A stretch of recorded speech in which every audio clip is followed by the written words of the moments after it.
Hello guys, ఎలా ఉన్నారు? So channel తర్వాత మీకోసం మరొక మంచి ఇంట్రెస్టింగ్ టాపిక్తో మీ ముందుకు వచ్చాను. ఈ టాపిక్ గురించి బ్లైండ్గా చెప్తున్నట్టు కాదు, చాలా అంటే చాలా ప్రాపర్ రీసెర్చ్ చేసి మీ ముందుకు చెప్తాను. సో ముందుగా కొన్ని కీ పాయింట్స్ చెప్తాను. సో ఆ కీ పాయింట్స్ ఏంటంటే, సో మన ఇండియాలో ఒక చాలా మిస్టీరియస్ విలేజ్ ఉంది. ఆ విలేజ్ని బ్లాక్ మ్యాజిక్ ఆఫ్ క్యాపిటల్గా అంటారు. ఈ విలేజ్కి మహాభారతంలో ఘటోత్కచుడికి ఉన్న లింక్ ఏంటి? అసలు మనం ముందు టాపిక్లోకి వెళ్దాం. So welcome to the silent route guide. Mayong అనే ఒక విలేజ్ ఉంది. ఈ విలేజ్ అస్సాంలో ఉంది. సో ఈ విలేజ్ మనం black magic of capital of India అని కూడా అంటారు. సో ఈ విలేజ్లో మోస్ట్ ఆఫ్ దెమ్ అందరికీ బ్లాక్ మ్యాజిక్ గురించి తెలుసు. అందరిలో చాలా మందికి బ్లాక్ మ్యాజిక్ కూడా వచ్చు. సో బేసిక్గా మనం పాయింట్కి వస్తే, సరే ఈ విలేజ్కి బ్లాక్ మ్యాజిక్ ఉన్న సంబంధం ఏంటంటే, సో చాలా మంది లోకల్స్ ఏమంటారంటే ఈ విలేజ్కి ఘటోత్కచుడికి ఒక చిన్న సంబంధం ఉంది. ఆ సంబంధం ఏంటంటే, పూర్వ మహాభారతం జరిగినప్పుడు మీ అందరికీ ఘటోత్కచుడి గురించి తెలిసే ఉంటుంది. సో అతను ఏంటంటే, అతను ఒక ఇల్యూజన్స్ క్రియేట్ చేయగలడు. అంటే బేసిక్గా ఒక మాయ క్రియేట్ చేయగలడు. అతని ఫిజికల్ అపీరెన్స్ చేంజ్ చేయగలడు. అంటే చిన్నగా అవ్వగలడు, పెద్దగా అవ్వగలడు, ఏదైనా చేయగలడు. కానీ రాత్రి పూట అయితే అతని పవర్ 10 times ఇంక్రీజ్ అవుతుంది.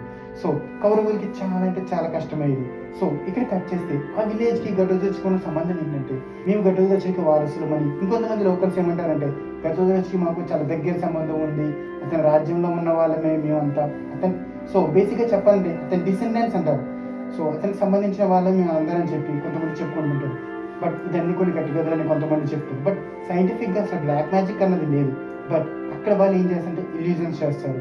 ఏదైనా యానిమల్స్ ఎలా కంట్రోల్ చేయాలి, చాలా మెడిసిన్స్ క్యూర్ కానీ ఇవన్నీ చేస్తుంటారు. మీ అందరికీ తెలిసి ఉంటుంది, మన ఏన్షియంట్ ఇండియాలో ప్రతి ఒక్క మెడిసిన్కి ఖచ్చితంగా మన ఇండియాలో ఎక్కడిది ఏదో ఒక విధంగా దానికి ఒక పరిష్కారం, లేకపోతే దానికి ఒక ఔషధం, ఇవన్నీ ఖచ్చితంగా ఉంటుంది మనకి. గైస్ మీరే ఊహించండి, ఒకసారి ఒక ఊర్లో ఒకరో ఇద్దరో లేకపోతే ముగ్గురో వీళ్ళకి కొంచెం మనకి బ్లాక్ మ్యాజిక్ తెలుసు అంటేనే మనం భయపడతాం.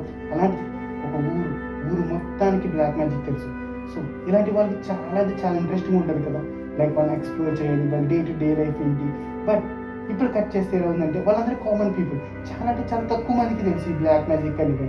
ఇవన్నీ కూడా వాళ్ళు కొంచెం పాజిటివ్గానే వాడతారు. బట్ మనలో ఫియర్ అలాగే ఉండిపోతుంది. సో వీళ్ళు పాజిటివ్కి ఎలా వాడతారంటే, హ్యూమన్స్ని క్యూర్ చేయడానికి యూజ్ చేస్తున్నారు. సో హ్యూమన్స్ని బేసిక్గా ఎలా క్యూర్ చేస్తారంటే, సో బేసిక్గా ప్రతి హ్యూమన్కి ఫియర్ అనేది చాలా మందికి ఉంటుంది. బట్ వీళ్ళు ఏం చేస్తున్నారంటే, ఆ ఫియర్ని కొంతమంది క్యాష్ చేసుకుంటున్నారు, కొంతమంది మంచికి వాడుతున్నారు. ఎలా అంటే, మీకు ఏం కాదు, పాజిటివ్ హిప్నోసిస్ చేస్తున్నారు. సో బేసిక్గా ఈవెన్ హిప్నోసిస్ అయితే ఖచ్చితంగా మీరు ఒప్పుకుంటారు, అదైతే ఖచ్చితంగా సైన్సే. కానీ ఇక్కడ సైన్స్ తెలీదు, మ్యాజిక్ తెలియదు.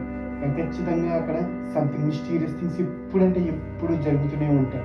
మీ అందరికీ తెలుసు ఘటోత్కచుడు ఎంత పవర్ఫుల్. అతను పాండవుల భీముడు కుమారుడు. అలాగే హిడింబి అనే రాక్షసికి కలిపి పుట్టిన సంతానం అతను. సో ఒక పక్కన పాండవుల రక్తం, ఒక పక్కన హిడింబి అనే రాక్షసి రక్తంతో పుట్టినతనే ఈ ఘటోత్కచుడు. ఇప్పటికీ మన ఇండియాలో చాలా మంది ధనవంతులు, వాళ్ళని ధనవంతులు అన్నా లేకపోతే పిచ్చి వాళ్ళని తెలియదు, కానీ వాళ్ళందరూ ఈ మయాంగ్ అనే విలేజ్కి వెళ్తున్నారు. వాళ్ళకి ఎవరైతే ఎనిమీస్ ఉంటారో, లేక వాళ్ళకి ఎవరైతే వచ్చారో వాళ్ళ మీద చేయడం కోసం ట్రై చేస్తున్నారు. But what do you say guys, ఇది నిజమా ఫేకా? ప్లీజ్ మీ ఒపీనియన్ ఏంటో కామెంట్ చేయండి.